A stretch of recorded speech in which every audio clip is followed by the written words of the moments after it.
right, family, welcome to Speak. It is absolute chaos in the National Football League, particularly in Las Vegas. The Raiders, they made crazy moves today. You fired the head coach. You fired the general manager. You fired the offensive coordinator. But get this, as you join us to talk about the anarchy going on in Las Vegas, there's no better person to discuss it than former Raider himself, James Jones, a person who does post-game analyst for the last 2 years with the team. Of all the voices you have heard on this subject matter today, there will be no more dominant and more educated voice than the one on the far end of the desk. So, James, starting with you.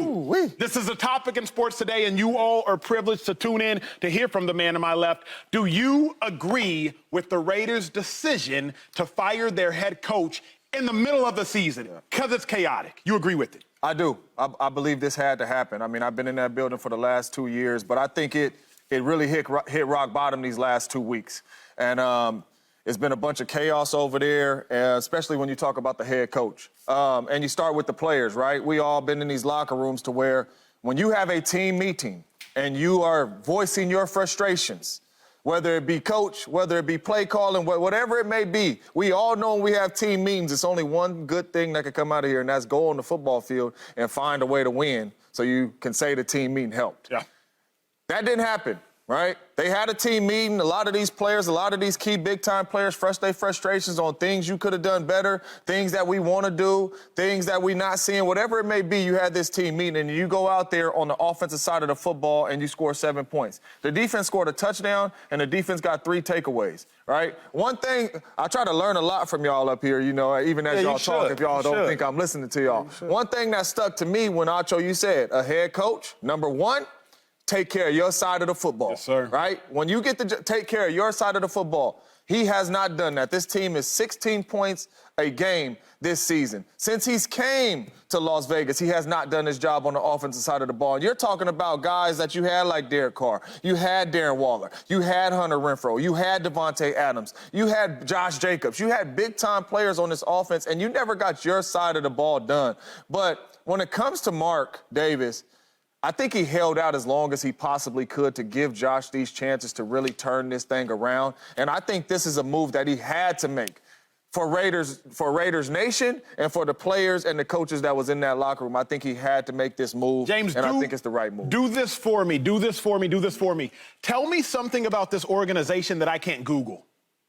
Tell me something about the chaos of this organization and of this team that I can't find out on the internet, because I can find out they struggle offensively. I saw Devontae Adams throw his helmet, but Shady, myself, nor Joy Taylor spend every weekend in Las Vegas doing the post game. We're not walking those halls. We haven't walked those halls. The viewers at home haven't walked those halls. Tell me something, paint a picture for me that I can't find online that speaks to why the firing had to happen. Well, I think it's very simple. I think when Josh McDaniels first got this job coming from New England, you think you getting a guy that knows how to do it, knows how to run the organization, coming the Patriot way, right? You're giving him a lot of leadway to do what he wants to do with this roster and all that type stuff. And you had a bunch of people believing that he can get this job done. They weren't believing anymore. Players, coaches, whoever you want to point it at, owner, they weren't believing that he can get this job done anymore, and I think that's why this move came. It came because the players, the locker room wasn't believing in Josh no more. The coaching staff, I don't think a lot of people were believing in his vision and what he can get accomplished over there anymore, and I think that's why Mark had to make this decision to be able to fire him 2 years into a 6-year contract. I think that's why it had to come. Listen, I didn't walk the hallways like you said. I wasn't in it as a Raiders. I was never a Raider, right? Now, we beat on them, but I never was a Raider. And I'll say this. When it looks like a duck, it quack like a duck. What is it? It smells like a duck. Don't tell me what it is. It looked like a duck. Again? It's a duck. They were in the beginning of this process, right? From the beginning. They were doomed from the beginning. Why? When you decide to hire, why hire him? Why hire Josh? Tell me that, why? He's been a loser his whole time as a head coach. Never made the playoffs. Denver, I remember that. In 2009, was when I got drafted. I remember meeting with him, and he was so arrogant, right? And I'm like, why is this guy so arrogant? Okay, a lot of coaches that play with Bill Belichick, I'm sorry, a lot of coaches that coach with Tom Brady, right? Under Bill Belichick, they all arrogant, right? Until they leave that nest. And when they got to go out there and be a head coach by themselves, you see what happens. True. You see the same thing with Belichick without Tom. You see what happens. Something like, why would they even hire this guy? So then he gets the job, right? And then, whatever happens the first year, it's the first year. I get it. You're trying to find some things out. Then the next year you want to bring in Jimmy G as the quarterback? I said, oh, it's over. It's over. And I remember telling you this. Devontae Adams is a #1 receiver, is the best wide receiver in football. But he will not be looked at like that no more once he has Jimmy G because he's not giving him the ball. Yeah. You see him wide open, can't give him the ball. So my thing is this. When you talk about these coaches and why they fired them, I mean, it's right there in your face. I need a coach that can win. I need a coach that, if I'm picking you, why am I picking you? What makes you different from any other person out there, or any other coach out there that I can hire? And my answer is he can't. Yeah. He can't win games. Players ain't getting better. They're not developing. They're not growing. Why would I hire him as a coach? My issue with the firing is this. I'm happy it happened, but it should have been happened. And it should have never happened. He should have never been a head coach for the Raiders. But see, I don't blame Mark Davis for hiring him. Why? Because it's a lot of coaches from under Bill Belichick's tree that get hired. However it may play out, it's a lot of coaches that get hired. And what happens when they get hired? When you are looking for a head coach, you're looking for a lot of things that the Patriot way brings. Obviously, we all know right now is the Tom Brady way, covering up a lot of stuff because we see Bill without Tom Brady. But you're coming from a winning culture. You're thinking that you're going to bring that culture over here to whatever team you may be coming to, whether it be Bill O'Brien to the Texans, whether it be Josh McDaniels to the Raiders, because whether it was the Raiders or not, Josh McDaniels was going to be a head coach somewhere strictly because of the things he accomplished and where he was coming from with Bill Belichick knowing how to win. So I don't blame Mark Davis for hiring him because you are saying you're bringing over a winning coach that knows how to change an organization around and win, and that's fine. He did not get the job done. We're seeing that now, but I don't blame him for hiring. He's never got the job done. You're not saying that. He was a head coach before. Let the world know that. And when he wasn't a head coach before, he was a failure at it. Different rosters. And he was a failure with a really good roster. No difference. The Raiders are a failure. Just keep it real. The Raiders are a failure. Yes, it was a bad choice to hire Josh McDaniels. I agree with you. I did not think that he was going to have success there based off of what he did before that. And you remember after that Broncos situation, he got another job offer before that. And what happened? Come on now. Played in the cold Come on face, now. Which, by the way, they're probably grateful for at this point, looking at how these things have turned out. But I can't just put it on Josh McDaniel. You have too much of a history of being incapable of getting the right pieces in there and having success. So Josh McDaniels is fired 2 years into a 6-year contract. John Gruden, 3.5 years into a 10-year contract. Let's go back all the way to 2007. Lane Kiffin, Tom Cable, Hugh Jackson, Dennis Allen, Tony Sperano, Jack Del Rio, John Gruden, Rick Bisaccia, Josh McDaniels. That's a lot of coaches. You know the Steelers have had one coach in that entire time? Do I need to go down the list again? You have a history. You have a pattern of dysfunction. What is good about this situation? You have no quarterback. You have limited pieces. You have a history of failure for the last 20 years, one of the worst organizations in the NFL, winning-wise. Yeah.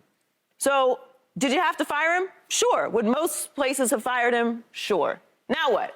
Now what? What's the big plan? Here's my problem with the Raiders. And it is very frustrating to me anytime this happens to an organization because this is not good for anyone. It's not good for us when coaches get fired midseason. It's not good for the team. It's not good for the players that are there. It's not good for the culture that's there. No matter how bad it is in the building, it's not about to get better. Will they win another game this season? Sure. But nothing is going to course correct within the organization until you fix the problem. You can't say you don't have an institutional problem when the evidence is here. We've been watching this for 2 decades. Yeah. Outsource the hiring. You can't do it. You cannot hire a head coach. Outsource it. Give it to somebody else. Put together a committee. I don't know what you have to do. But there's institutional problems with the Raiders. And it always bothers me when organizations get away with doing this time and time and time again. It's always some splash. There's enough shows in Vegas. Okay, we got Adele, we got Usher, we got Michael Jackson, we got Cirque du Soleil, we got that orb thing. Y'all be functional.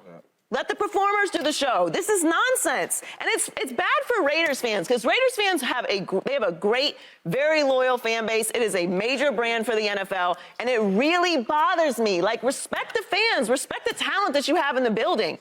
Was Josh McDaniels doing a good job? No. But before that, what was the excuse? And before that, what was the excuse? What was the excuse before that? Do I need to read the names again? This is not new business for the Raiders. So fix it. My issue, most importantly, with Josh McDaniels getting fired, and I think it was the right decision, is Josh McDaniels never identified a quarterback and never developed a quarterback. And the greatest coaches both can either identify QBs or develop them. You think about Doug Peterson, Trevor Lawrence, Carson Wentz, development. You think about Andy Reid, Shady, you know this well, Donovan McNabb, development, Patrick Mahomes, identification and development. You think about Sean McVay, Jared Goff, development. You think about Mike McDaniel, Tua Tagovailoa, development. You think about Kyle Shanahan, Brock Purdy, assessment, development. But go back in time with McDaniels. He traded Jay Cutler for Kyle Orton. Remember that? Was it for Orton or Tebow? It was Orton first. Orton first, okay. And then after Orton, he drafts Tebow in the first round, but doesn't play Tebow. So you haven't been able to assess a quarterback because Tebow did not pan out in the National Football League, and you haven't been able to develop a quarterback. 2 cardinal sins as a head coach, particularly an offensive-minded head coach. So the sins of McDaniels for me was if you can't identify nor develop the most important position in football, then what can you do right? That's really where I settle with it. Now, I like them firing him, Shady, I do agree, although it was a little too late. And I'm interested to have this conversation, because, Joy, you said something interesting that I think is the next layer of conversation. I do think this could jumpstart the organization. Remember when Bisaccia took over for Gruden? And it wasn't Mark Davis's fault that Gruden got fired. Gruden has to own that himself. When Bisaccia took over for Gruden, the Raiders won the last 4 games, got on a hot streak, finished 7-5. I think Gruden started 3-2. They go to the playoffs. They end up losing by a touchdown to the inevitable AFC champs in the Bengals. So, James, again, you've been in the locker room. Will this work out well for the Raiders the rest of the season? It will, and I'm excited about it. And I'm excited for Antonio Pierce to get his opportunity. You named them coaches right there. You see Dennis Allen and Coach Verano. I was there. I played for both of them, right? So we fired Dennis Allen when we was 0-10. And Coach Verano came in there, and good things could happen from this. This is a new voice. This is a coach that was in the organization, that was there saying and listening to all the players say, why are we doing this? Why are we doing that? Why are we calling this? Why are we calling that? Why are we running things like this? Why are we doing things like this? Man, Josh ain't telling us the truth about things like this. Whatever it may be, he hearing all that. So right when he comes in there in this team meeting, hey, man, I done heard everything that y'all been talking about. I done heard all the little muffers on the sideline, whatever it may be. This is how we finna do things. And when Coach Verano came in there, it gave our team a newfound energy. And we believed again like we were going to go out there and win games. I don't know how many games we won under Verano. I think we won like 3 out of the last 10, 3-9 under Coach Verano. We started 0-10. But it was just a newfound energy that we had when Coach Verano came in there, and everybody really believed in him. Everybody believed in him. Everybody believed what he was saying, but he addressed the things that nobody in the team, none of the coach, nobody liked. He addressed those things and fixed those things right away. So I do think some good could come out of this. And it's not like they're 0-10. This is a 3-5 football team. Who knows what can happen? Antonio Pierce played this game at a very high level. He knows how to talk to players, communicate with players, get players to go out there and play hard. So I'm excited to see what he can do, and I think it's going to be some positive coming out of this. I mean, and I don't want to get into that because you did a good job of answering that. But I'm just thinking about even the hiring, though. Like, Josh McDaniels, when I think about him, is like, why would you hire this guy? I forgot about the Tebow thing. Tebow can't play a lick. You took him in the first round? First round. I'm just thinking about that for a second, right? A quarterback is the most important position in football, right? And normally the quarterback, you want a guy that's talented, arm strength, leadership, and all the other things. He had a really good one. That's another But I'm just saying, though, for you to go out there and actually, like, tell people, yeah, I'm about to go draft Tebow in the first round. It's like, what? Then you see him play. It's like, what are we doing? I just don't know how you can see that, right? And that's documented, and then you go out there and hire him for your head coach. That don't make sense to me. It does. You're right, Shady. It doesn't make sense. But a lot of what the Raiders do does not make sense. I hear you, James. And for the players' sake, and sometimes just for the energy in the building, when it starts to get toxic, you do have to make a move like this. Particularly, Josh McDaniels didn't do anything to secure his position there. So from that perspective, I get it.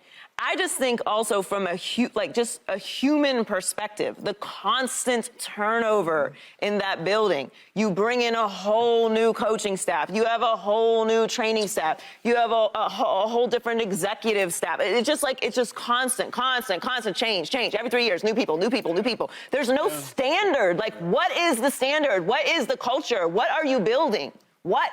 Because over and over and over again, it's the same thing. It's just very frustrating. It's frustrating because it's not good for the league. Fix it. Take a deep breath. All right? You had to fire everyone again. and figure out what the core of the issue is. Do you need to bring it, like, I have a consulting fee, I can help you with this. Like, bring in somebody, some other ears, some other eyes to help you fix this issue, because maybe it wasn't, I don't want to get into the John Gruden thing, but there's a whole other list, okay? You done had Gruden's gonna be good, though. He's gonna be good. You done had a lot of people in the building and in and out of the building. After a while, it can't be just everybody's bad. Yeah. There's got to be something in the building that needs fixed. James, you know what I think of before I take us to break? I think of that saying, the guy who had it good and wanted it better made it worse. I was always wondering, like, why'd they move off of Del Rio? I liked Del Rio. I thought Del Rio was a good coach. I liked Carr. I thought Carr was a good quarterback. Yes. The guy McKenzie was a great GM. Yes. The guy who had it good and wanted it better made it worse. And the team that had it good but wanted it better, well, the Raiders have made it worse than worse. Coming up, speaking of the best, you got to transition to Tyreek Hill. People are saying that this wide receiver should be in the MVP conversation. Well, we are saying Tyreek Hill might be the MVP right now. This would be shocking because you haven't seen this in decades. Is Tyreek Hill the MVP right now on Today? Come back for a great conversation next on Speak. Check us out every day. Fox Sports Channel, Sirius XM. Subscribe here to get the latest from Speak, and go watch a few segments from our other shows on FS1.